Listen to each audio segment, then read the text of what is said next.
All right, guys, good morning. We're going to go ahead and work through the problems that are for this week's lessons, the example problems.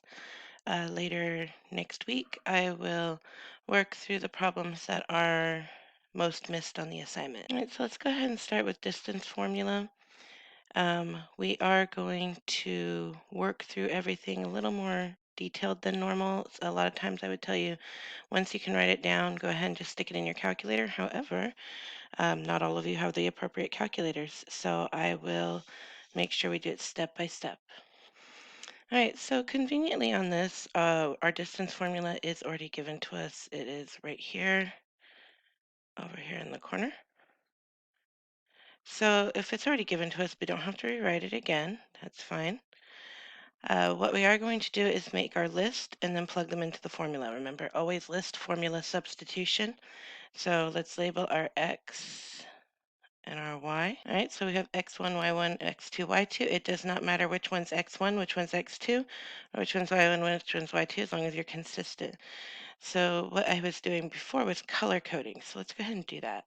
All right, so what you'll notice is I relabeled my x and y in blue and red, and I did that because our distance formula off to the side has blue and red, and that's just going to stick for consistency, and that way I don't have to rewrite the formula. So what I am going to do is go ahead and rewrite my substitution options. So remember, I like to do my whole radical and all of the parentheses and exponents in one go. So that way I don't accidentally change the minus to a plus, I don't miss anything.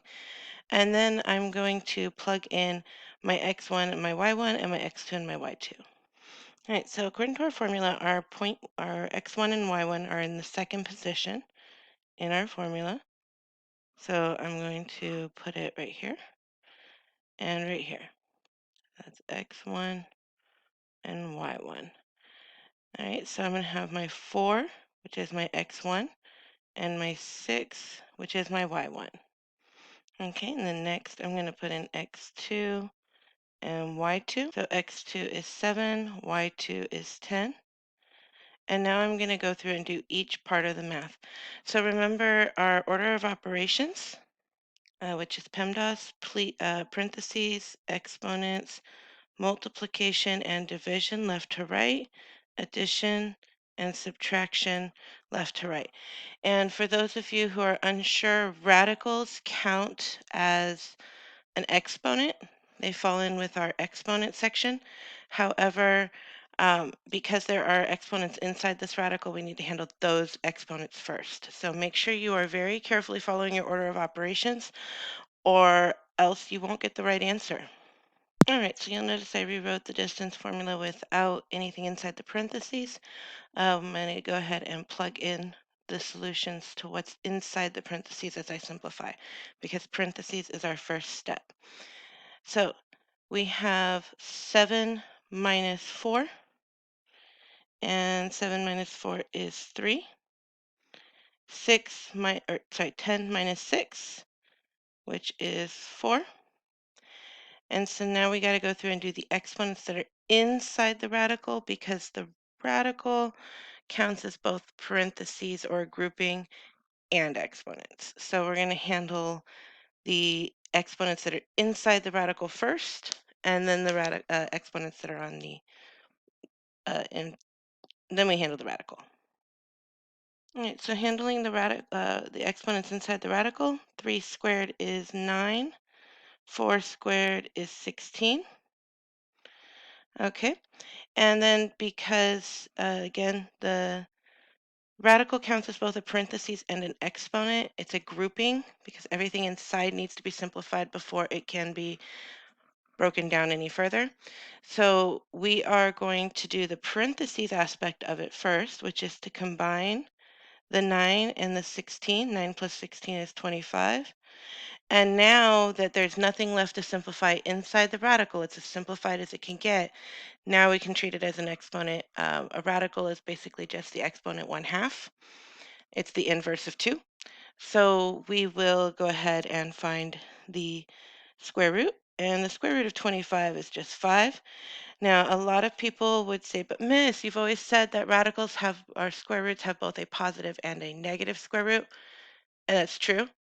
but we're dealing with distance. Distance is going to be positive. Okay? The distance between these 2 points is not -5. It's 5. And you'll see that example 2 is already worked out for you in your notes um, because they wanted to give you one that was already worked out. So they have point A is -1, 0, and point B is 2, 7. Notice how they put parentheses around the -1. It's so that you can make sure you don't accidentally forget that it's actually 2 minus -1. And remember, when you have the double negative, it's a positive. So 2 minus -1 is 3. 7 minus 0 is 7. Square both of those, you get 49, or 9 plus 49. 9 plus 49 is 58. And they ran this through a calculator because, like I said, most of us do not know the automatic decimal approximations of irrational square roots. But I show running it through my calculator that the square root of 58 is 7.61577, etc. They rounded to one decimal place. You know that generally speaking, I prefer you to round to 2. So it would be 7.62 units approximately. That would be my personal preference because it's a little more accurate and precise. Okay, and example 3 is also worked out for us already. They have the distance between S, which is zero point 0.2, -3, and T, which is -1, -2. Now you'll notice they have -1 here and -2 here. That means they've made this x1 and y1, and S is x2, y2. So again, it doesn't matter what order they go in when they're given to you, whatever works better for you, but remember you need to be consistent. And then on step 2, they changed it to 2 plus 1 because remember 2 minus -1 is the same as 2 plus 1. Same thing for -3 minus -2 is the same thing as -3 plus 2. The other thing you need to make sure you keep in mind, notice that right here, 3 squared plus in parentheses -1 squared.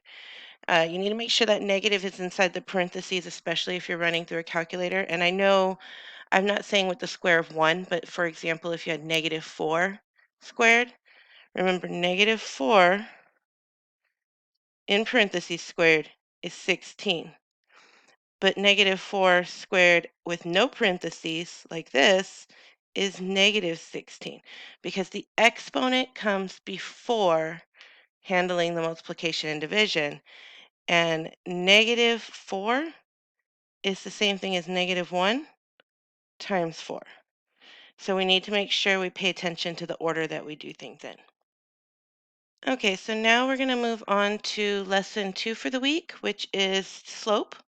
You've been doing slope, guys, since you were in 8th grade at least. This isn't anything new. We just need to make sure we're prepared for it. So first of all, the formula for slope, you should already know it.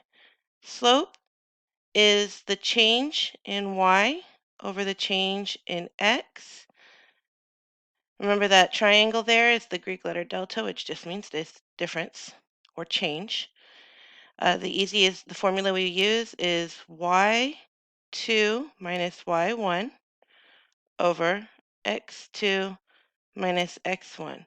Notice it's the same order that we would use in the distance formula. So this shouldn't be too much of a difference between the two. It's just whether you're putting them in a fraction or inside a radical. That will change things up a bit. And remember, the other thing about slope, change in y is the rise. And remember, rise means up and down because if we say rise for the Pledge of Allegiance, you stand up.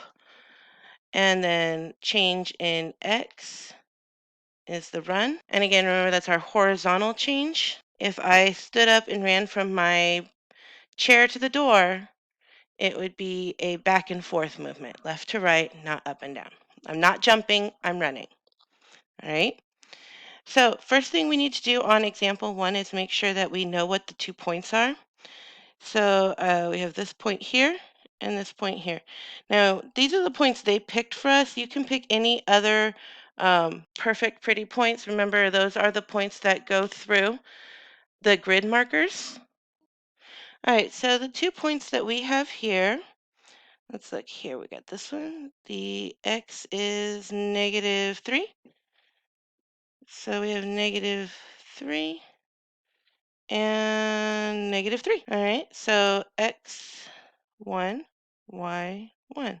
Again, it does not matter which one's point 1 and which one's point 2. All right, and the other point we're given is x is 2 and y is 1. Now, you'll see that the grid points are not, this grid is not in increments of 1.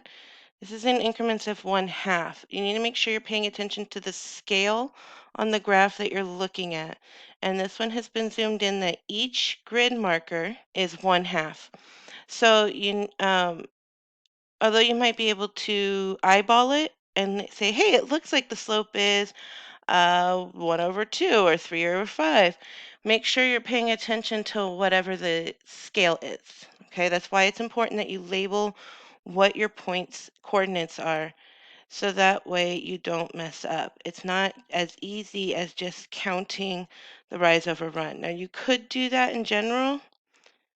So we could connect these with our triangle, but remember since they're half points, we'd have to go up 2 boxes, 2 boxes, 2 boxes, 2 boxes. And that can get complicated. If you can correctly identify the points, you can run it through the formula. And that's what I would expect to see you do is run it through the formula because that is the point of this activity. Okay, so we've made a list of our given data. We have our formula right here. So now it's time for substitution. So I'm going to go ahead and plug in my x1 and my y1. x1 is -3. y1 is also -3. And notice I put my x1 and y1 on top of each other in this formula, which of course is another reason why I color code. So if we have our y1 is 1, or y2 is 1, and x2 is 2, notice I have my blue numbers on top of each other and my purple numbers on top of each other. They go together, and that's another reason why we color code. All right, so we're going to continue on. Which is slope is equal to 1 minus -3. And remember, double negative is a positive, so 1 minus -3 is the same thing as 1 plus 3. 2 minus -3 is the same thing as 2 plus 3. All right, 1 plus 3 is 4. 2 plus 3 is 5. 4/5 is as simplified as this fraction is going to get, so we're going to leave it like that. All right, so on example 2, again, it's been worked out for you.